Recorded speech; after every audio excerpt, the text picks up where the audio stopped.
धन्यवाद कमरेड सुनिता यादवलाई। हाम्रो पार्टीको सबै केन्द्रीय समितिका जिम्मेवार कमरेडहरू, आज पार्टीसँग फेरि जोडिन आइपुग्नु भएका सबै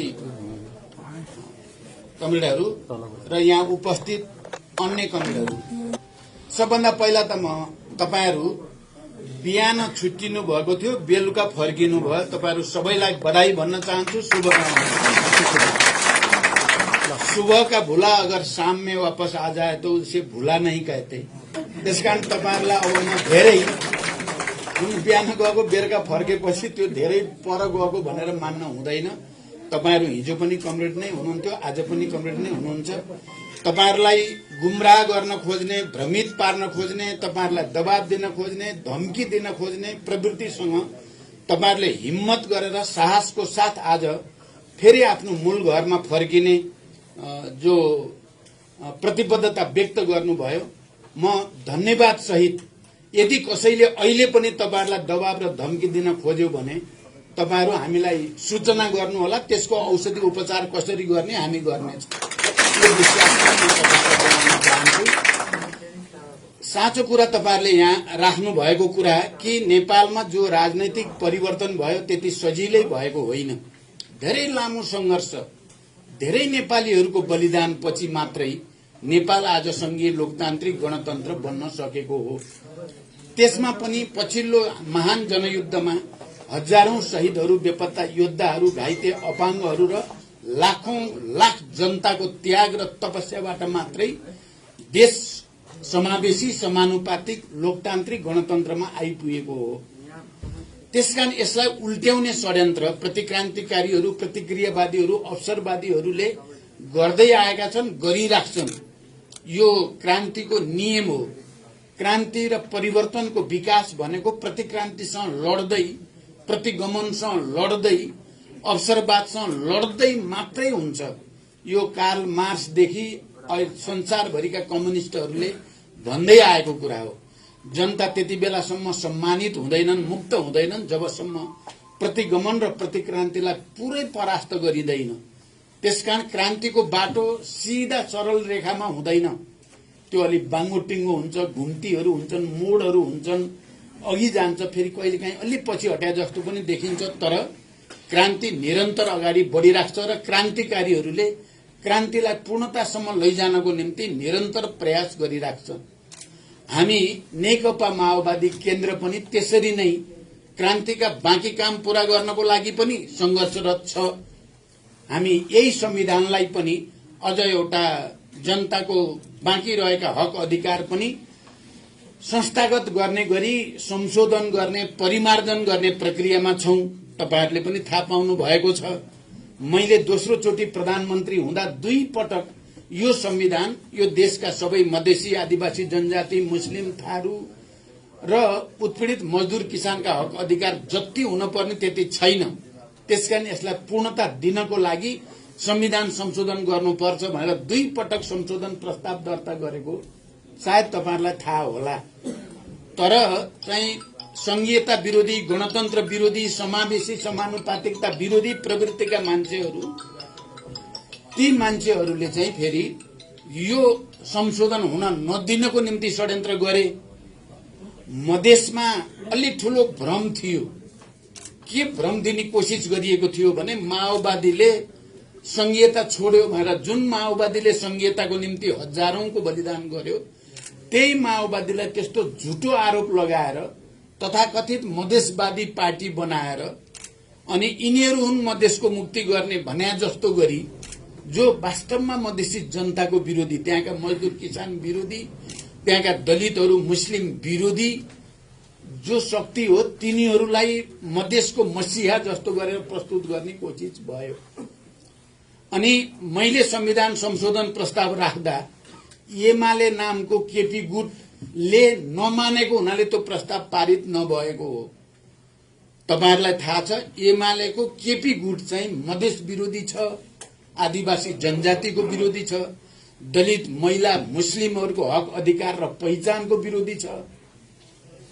उसैको कारणले संविधान संशोधन नै भएन। तर अहिले कतिपय हिजो माओवादी आन्दोलनमा भएका, हुन त तपाईहरु यहाँ धेरै जसो रौतहट जिल्लाबाट पार्टीमा प्रवेश गर्नु भएको छ, जसले तपाईहरुलाई भ्रम दिए तिनी पहिला ओरिजिनल त अर्ग्यानिक एमाले केपी गुटकै मान्छे थिए। थाहा छ नि तपाईहरुलाई? ओरिजिनल क्या अर्ग्यानिक चाहिँ तिनको प्राकृतिक स्वरूप त केपी गुटकै थिए। बीचमा म सचिन्छु, म माओवादी हुन्छु भनेर पनि आए। तर कुकुरको पुच्छर 12 वर्ष ढुङ्ग्रा हाले पनि बाङ्गाको बाङ्गै भने जस्तो फेरि एमालेको केपी गुटमै गए। त्यसो भएको हुनाले तर तपाईहरु चाहिँ फेरि यसो गर्न हुँदैन भनेर तपाईहरुले फेरि आत्मसात गरेर यहाँ आउनु भएको छ। र कुरा के छ भने यो परिवर्तनको रक्षा गर्नको निम्ति पनि, परिवर्तनलाई अझ पूर्णता दिनको लागि पनि, जनताको हक अधिकारलाई एउटा पूर्णतामा पुर्याउने समाजवादको यात्रा सुरु गर्नको निम्ति पनि माओवादी केन्द्रलाई चाहिँ बलियो बनाउनुको कुनै विकल्प छैन। मानिसहरूलाई कहिलेकाहीँ भ्रम पर्छ, अरूले पनि गर्छन् कि भने जस्तो। जो हिजो गणतन्त्रका विरुद्ध लागे त्यो अहिले पनि गणतन्त्र विरोधी नै छन्। जो हिजो संघीयताका विरुद्ध लागे त्यो अहिले पनि संघीयताका विरुद्धै छन्। महिलालाई धेरै अधिकार दिन हुन्न भन्नेहरू अहिले पनि त्यही छन्। दलितहरूलाई धेरै अधिकार दिन्न भन्नेहरू अहिले पनि त्यही छन्। यो सबै चीज माओवादी आन्दोलनकै परिणाम भएको हुनाले माओवादी बलियो हुँदा यी सबै परिवर्तन र उपलब्धिहरू बच्छन् पनि, तिनको रक्षा पनि हुन्छ र थप उपलब्धिको निम्ति अगाडि जान सकिन्छ। माओवादी कमजोर भयो भने हामीले देख्यौं नि कति छिटो अलिकति माओवादी विभाजन भएको देख्दा माओवादी संगठन अलिकति कमजोर भयो कि भन्ने लागेपछि त संविधानै मिच्ने च्यात्ने, जहाँ समावेशी समानुपातिक छ त्यसलाई हटाउने, गणतन्त्रै उल्ट्याउन खोज्ने। हिजो मात्र एउटा राप्रपाको अधिवेशन तपाईहरुले पनि थाहा पाउनु भयो होला। एउटा आफूलाई पुरानो कम्युनिस्ट भन्ने मान्छे त पुरै राजाको प्रशंसा गरेर तपाईहरु मात्रै राप्रपा मात्रै देशभक्त भने जस्तो गरे। मैले उनलाई तिमी त राप्रपाको अध्यक्ष हुने तयारी गरेछौ भने बधाई छ राप्रपाको अध्यक्ष हुन लागेकोमा। यस्ता पनि कम्युनिस्ट छन्, नाम कम्युनिस्ट छ, काम चाहिँ सामन्तीको जस्तो गर्छन्। त्यसकारण माओवादी केन्द्र बलियो बनाउने यो परिवर्तनको रक्षाको लागि मात्रै होइन, यो राष्ट्रकै रक्षाको लागि, राष्ट्रिय एकताको रक्षाको लागि, सबै उत्पीडित वर्ग समुदायको हक अधिकारलाई पूर्णता दिनको निम्ति माओवादीलाई बलियो बनाउनुको कुनै विकल्प नेपालमा छैन। तपाई युवा साथीहरू जो आज फेरि एकचोटि माओवादी नै हो भनेर आउनु भएको छ, तपाईहरुले यसलाई आत्मसात गर्नु भएको देखेर मलाई धेरै खुसी लागेको छ। अन्य कमरेडहरूलाई पनि म भन्न चाहन्छु, यो हामीहरू कसैको व्यक्तिगत कुरा पनि होइन, यो समूहगत कुरा पनि होइन, यो माओवादीको मात्रै कुरा पनि होइन। माओवादी बलियो भएन भने नेपाली जनता कमजोर हुन्छन्, नेपाल राष्ट्र कमजोर हुन्छ, सम्पूर्ण प्रगतिशील तह तबकाका हक अधिकार खोसिन्छन्। त्यसकारण हामीले यो पार्टीलाई बलियो बनाउनै पर्छ। तपाईहरुलाई थाहा छ गत सालको प्रतिगमन विरोधी आन्दोलनमा लाखौं जनतालाई हामीले परिचालन गर्यौं र त्यो प्रतिगमनलाई असफल तुल्यायौं हामीले जनताको साथ लिएर। र संविधान र यो परिवर्तनलाई उल्ट्याउन खोज्ने तत्त्वहरूलाई बालुवाटारबाट निकालेर बालकोट पुर्याइयो, त्यो पनि तपाईहरुलाई थाहा छ। लगत्तै हामीले फेरि हाम्रो पार्टीको केन्द्रीय समितिको बैठक बसेर अब यो पार्टीलाई यस्तो निष्क्रिय जस्तो, अस्तव्यस्त जस्तो, तल कमिटी नै नभएको जस्तो भयो 3 वर्षदेखि, यसलाई यो स्थितिमा अब राख्न हुँदैन। अब हामीले पार्टी सदस्यता नवीकरण पनि व्यापक रूपमा देशभित्र र देश बाहिर तीव्र रूपमा गरेर लैजानुपर्छ र अनि ओडादेखि लिएर राष्ट्रिय सम्मेलनसम्म गएर हामीले पार्टीलाई चुस्त दुरुस्त बनाउनै पर्छ भनेर श्रावण महिनामा नै हामीले त्यो निर्णय गर्यौं, संकल्प गर्यौं र अहिले देशव्यापी रूपमा सदस्यता नवीकरण हुँदै गयो र झण्डै 8 लाख सदस्यहरू चाहिँ नवीकरणमा आइ नै सके। अझै केही समय पाउने हो भने त्यो संख्या 10 लाख पुग्ने कुरा निश्चित देखिएको छ र अहिले देशव्यापी रूपमा फेरि एउटा लहर सृष्टि हुँदैछ। आखिरमा जनताको असली सेवा गर्ने असली मित्र पार्टी जनताको साँच्चैको छोराछोरीको पार्टी भनेको माओवादी केन्द्र नै रहेछ भन्ने चेतना फेरि जनतामा अहिले फैलिँदै गएको छ। तपाईहरुले देख्नुभयो, म त धेरै ठाउँमा हिँडे, तराई मधेसका पनि केही जिल्लाहरूमा ठुलठुला जनसभाहरूलाई सम्बोधन पनि गरे मैले, र एकदम नेपालको सबभन्दा ठूला चाहिँ अग्ला पहाडहरूमा पनि पुगे म।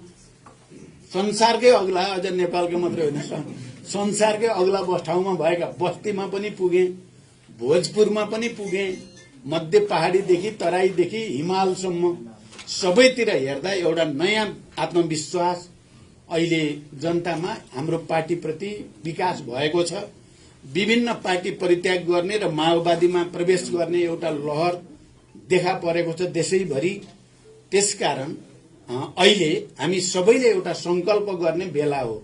सबैले मेहनत गरेर गाउँ गाउँ, टोल टोल, घर घरमा जनतालाई बुझाउन पर्यो यो परिवर्तन माओवादी आन्दोलनको कारणले आएको हो। यसको रक्षा गर्ने तागत भनेको पनि माओवादी नै हो। आजको देशका एजेन्डा जो राष्ट्रका एजेन्डा भएका छन् यी ओरिजिनल रूपमा माओवादीकै एजेन्डा हुन्। बीचमा हामी अलिकति निष्क्रिय जस्तो भइयो।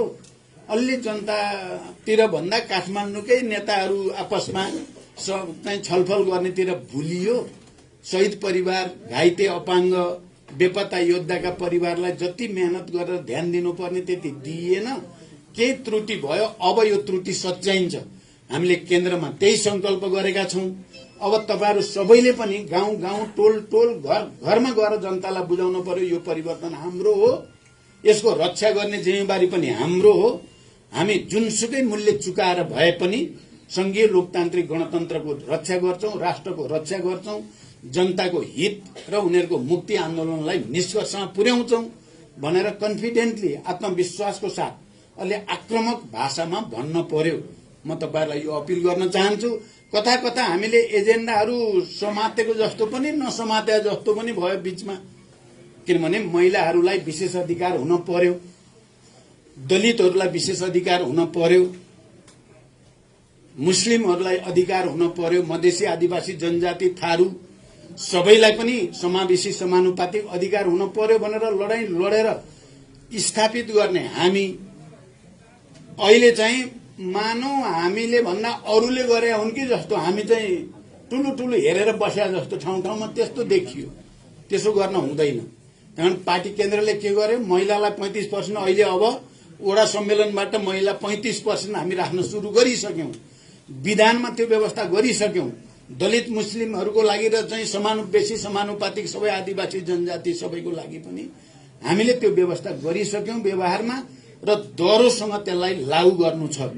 तपाईहरु सबैले पनि आफ्नो ठाउँबाट हामीले त्यो समावेशी समानुपातिक मान्यतालाई व्यावहारिक रूप दिने मुख्य जिम्मेवारी हाम्रो हो।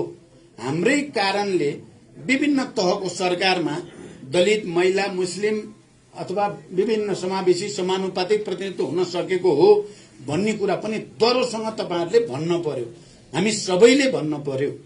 त्यसो भएपछि मात्रै सबै उत्पीडित समुदाय हाम्रो वरिपरि केन्द्रित हुने स्थिति आउँछ।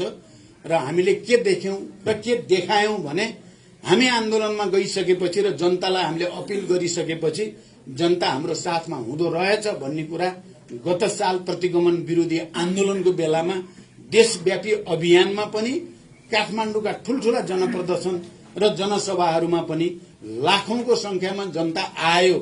अप्ठ्यारो स्थितिमा पनि आयो भनेपछि बिग्रेको जनता होइन, बिग्रेको चाहिँ कार्यकर्ता होइन, अलिअलि बिग्रेको बरु नेताहरू नै हो। नेताहरू सच्चिन्छन् भनेपछि त पुरै चीज ट्र्याकमा आउँदो रहेछ भन्ने कुरा प्रमाणित भएको छ। म तपाईहरु सबैलाई फेरि एकचोटि स्वागत भन्दै, तपाईहरुलाई बधाई भन्दै, र अब उहाँहरूलाई सुनिताले विशेष पहल गरेर यो पार्टी प्रवेश कार्यक्रमको आयोजना भएको छ।